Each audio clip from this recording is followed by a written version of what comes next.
tell you that you have the most adorable ear?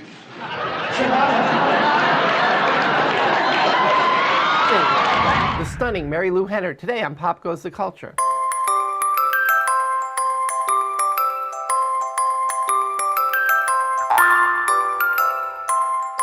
Hi, I'm David Levin, and welcome to another glamorous episode of Pop Goes the Culture. She is the gorgeous lady who added a touch of class to the classic sitcom Taxi. She played Burt Reynolds' wife in Evening Shade. Marilu Henner has been in movies on Broadway and is also known for having hyperthemisia, a condition which allows her to remember everything that has happened to her every single day of her life, which made this interview not only full of good memories, but also full of specific dates about things that happened to her. Today, she'll tell us about Taxi, how she got the part of Elaine Nardo, the extraordinary creative process shooting the show, dealing with Andy Kaufman and his alter ego, Tony Clifton, who she dated from the Taxi cast, and which celebrities came to visit on the set. It's a great show. It was a great show. It was a great experience. Tell me why. Well, I think, first of all, they wrote it brilliantly, and it was a team of writers who really knew how to do it. They had just come off the Mary Tyler Moore show, and they had created great characters there and all the spin-offs and everything else. So they really knew what they were doing. It was a well-oiled machine.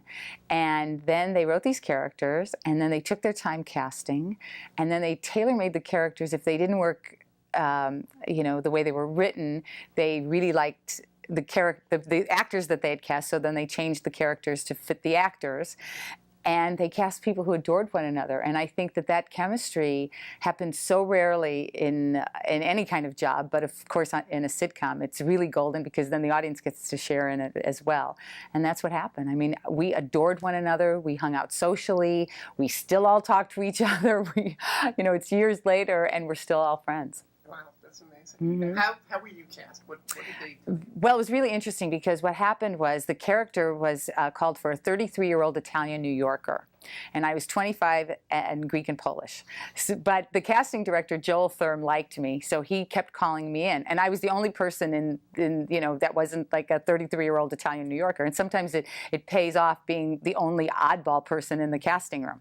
So Joel kept bringing me back. And he thought that I had the right combination of somebody who looked like she could work in an art gallery and kind of, looked like she was a neighborhood girl who was working in an art gallery, but could still hold her own with the guys. I was 25 when I got cast, and they made me the mother of. Actually, the audition was very interesting because the audition, there was no script. It was an audition piece that was a monologue, and it was a monologue of a phone call where I'm talking to my daughter, who was 15 at the time. And I'm telling her that, she had just come from visiting her father, and I was telling her that I was going to pick her up at the airport, but I wasn't driving the family car. I was now going to pick her up in a cab, and that's how I broke the news to my daughter. It was this whole conversation. And the father had this new girlfriend who was like, they described her as a redhead in her 20s and everything. And when I finished the audition, I said, well, can I play the girlfriend? Are you going to see the girlfriend at all? But they said, no, we'll lower the age of the daughter because it was just, physically, I just wouldn't have had a 15-year-old daughter. But the Goodbye Girl, and also it was really Unmarried Woman had come out that year, so they liked that mother-daughter relationship. Anyway, to make a long story short, they decided to give me 2 kids, 9 and 11, which was still pushing it. But, I didn't care. It was a great character, and I loved playing it. So anyway, on my 4th time auditioning for them, because they took so long casting, and they kept putting combinations of people together in the room, I said to them, you have to cast this because I'm running out of clothes, because I had no good audition outfits left. And it was a very, sad time in my life because my mother was dying in Chicago, and the only time I went to the hospital, left her bedside in the hospital, was to go and audition for Taxi. But she kept insisting that I go there because she said, you're going to get this one. And I did, and I got it 2 weeks after she died. So Taxi's always been an incredible time in my life, and we're all family. And I think also because it came at that time in my life, there will never be anything like it for me. It was an amazing ensemble in the truest sense of the word, and the guys from Mary Tyler Moore really had learned how to create create that ensemble. What Yes. kind of techniques did they do on set? I'll tell you what they did probably more than anything. They wrote, we would get our script. It was really fun because the way the week would run is we would get our script Friday night after the last show, after we shot the show. We'd get the script Friday night, so we'd have all weekend to sort of play with it. We'd go to the read-through on Monday, and you could just see anything that didn't work. They knew how to slash it. We'd start to put it on its feet, or we'd go home on Monday if it wasn't quite what they wanted. And Tuesday afternoon, there would be a 4:30 run-through in front of as many people as you wanted to invite. You could invite friends. It was an extremely open set.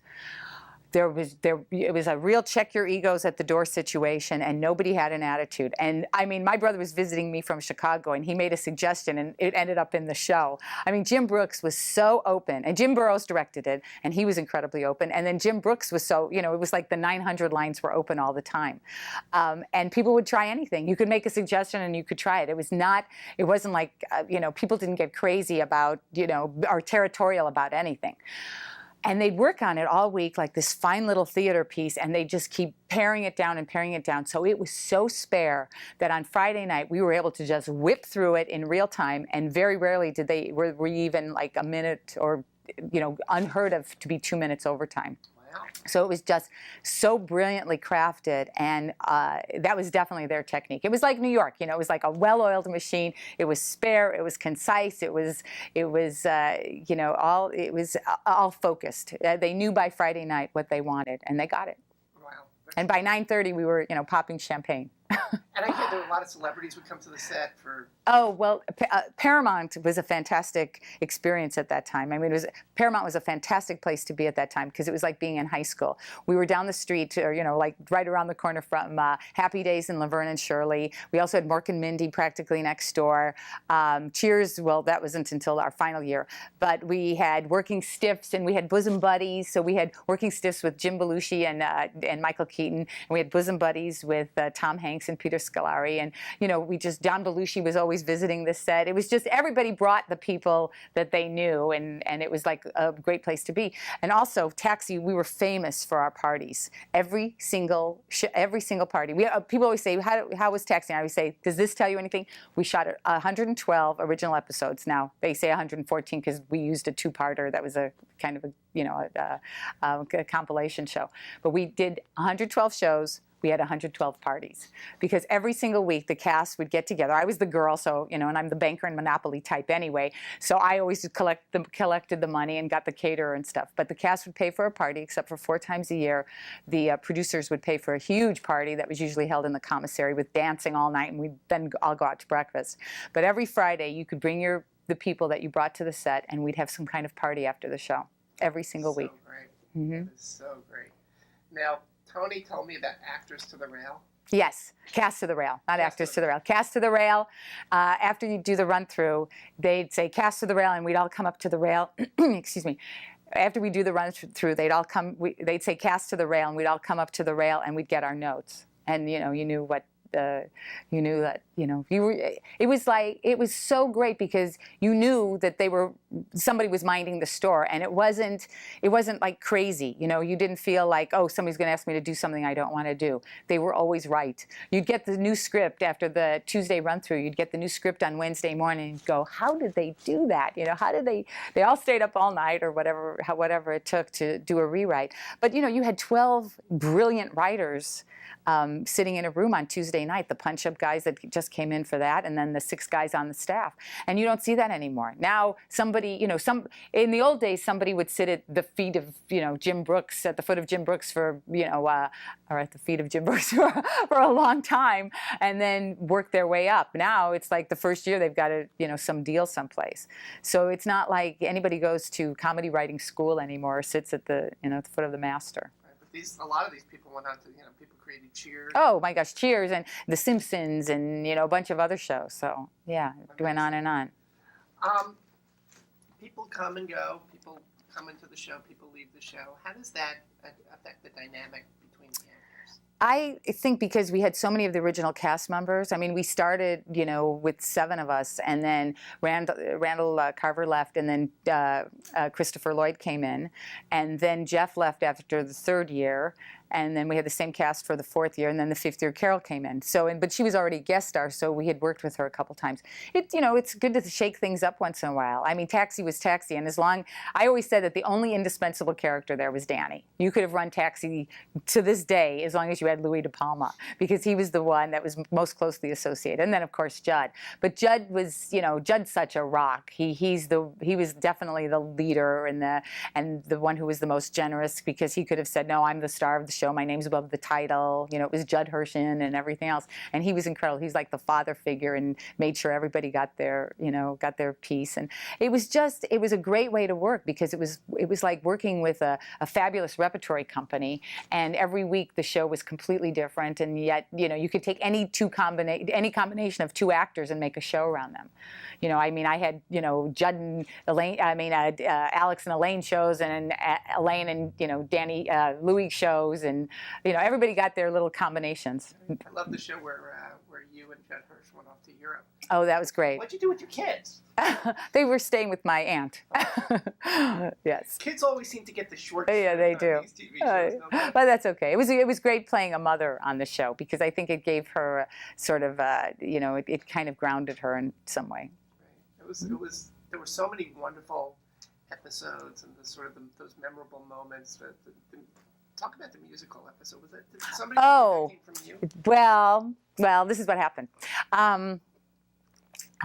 Tony called it indulging the baby girl. That's what he said.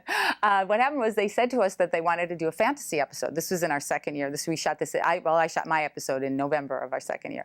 So they said to all of us, "What do you think your character's fantasy was?" And I said, "Well, I'll tell you, mine is always, because I'd appeared on Broadway already by that time 3 times. I said I want to do a Broadway number, and so they said okay." So they just brought Pat Burchin, who had choreographed both Jeff and me in Grease and on Broadway, and so she came in and she choreographed this big number, and we did. It was really a great episode. It was a lot of fun. It was really fun. It's really fun to go back and watch that, and not watch where the focus is, but watch everybody else. Like, you don't look at what you're supposed to be looking at. You look at the other characters. There's one thing Danny DeVito does that is so damn funny.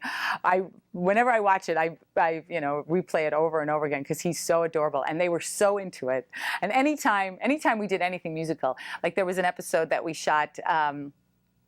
It was the costume party episode, and the guys dressed as the Andrews sisters. Well, I had worked with the Andrews sisters years ago, and so I taught them a little routine that they did, and they were so cute. Tony, Judd, and Andy Kaufman. Andy really loved that episode because he considered himself a song and dance man anyway. Andy Kaufman. Mm-hmm. Let's talk about Mr. Andy Kaufman. Well, first of all, I want to say that it was not like it was in Man on the Moon. It just wasn't. I mean, it was so much more, he was much more into Taxi than that, and he was much saner than I think you got to see him in Man on the Moon. He actually had downtime, Andy, where he could sit and have a very intelligent conversation with you and not be crazy at all. In fact, I think that was the magic of Andy, is that he was this sweet guy, Jewish guy from Great Neck who was completely normal and then could do something completely outrageous. I think the most famous Andy Kaufman story of all happened our first year, when we had all been, and you saw this in the film, we had all been working together for 3 months, and they all of a sudden told us that our guest star the following week, well, it's Andy, but it's not Andy. It's Andy's other character, Tony Clifton, and please just play along. So here we were, you get very close on a sitcom. So after 3 months of working together and seeing somebody every single day practically, this guy walks in, and it's Andy, but it's not Andy, and he's got padding on, and he's got on a Monday morning at 10 o'clock in the morning, he has a powder blue, tuxedo on, and he looks like a Vegas lounge lizard, lounge singer with a fake nose and a mustache and glasses and chain smoking, which Andy didn't do. And his name is Tony Clifton, and he's going to play the part of Nick De Palma, Louis De Palma's brother, who is coming to the garage. He's a Las Vegas guy, and there's a whole scene where they play cards to who's going to get stuck with their mother for Christmas. It was really kind of funny for me because my sister was visiting at the time, and I really wanted her to meet Andy, but she met Tony instead. So by Tuesday afternoon, the Tuesday run-through, we realized that Tony Clifton was not a very good actor, and certainly not up to the caliber of actors that we were used to on the show. So Ed Weinberger called him that night and called Andy, who had gotten Tony the job, that he was going to have to fire Tony, and Andy said, well, you can fire him, but you have to do it in front of everyone. So we walked in Wednesday morning, and there was another actor there, Richie Frangi, and they said he's going to play the part of Nick. And so they fired Andy, but we don't know they fired Tony, but we don't know. Ed has to come down and fire him in front of everyone. So all of a sudden, like after lunch, we hear from the back of the set, where's the director? Come on, I got a contract. Let's get on. And he's got these two hookers or something attached to his arm because, he had them every day on the set in his trailer because, of course, he wasn't using Andy's dressing room. And, all of a sudden, Judd, Ed Weinberger comes down and he said, Tony, it's just not working out. And he says, you're not firing me. I got a contract. I'm going to be bigger than everyone. And he starts going crazy. All of a sudden, Judd turns to me. I'm standing next to Judd. And Judd goes, the guy wants a psychodrama. He wants a psychodrama. And pretty soon, Judd goes, he says, you think you're the only one with the contract? And the two of them are like doing this. And, Judd played his part brilliantly. And pretty soon, security guards are dragging Tony off. And meanwhile, we notice there's like 1 million people in the stands, or like 100 people that we didn't see before. So somebody with a camera. That there is footage someplace. I know Tony Danza has some, but I don't know what happened to it. He can't find it.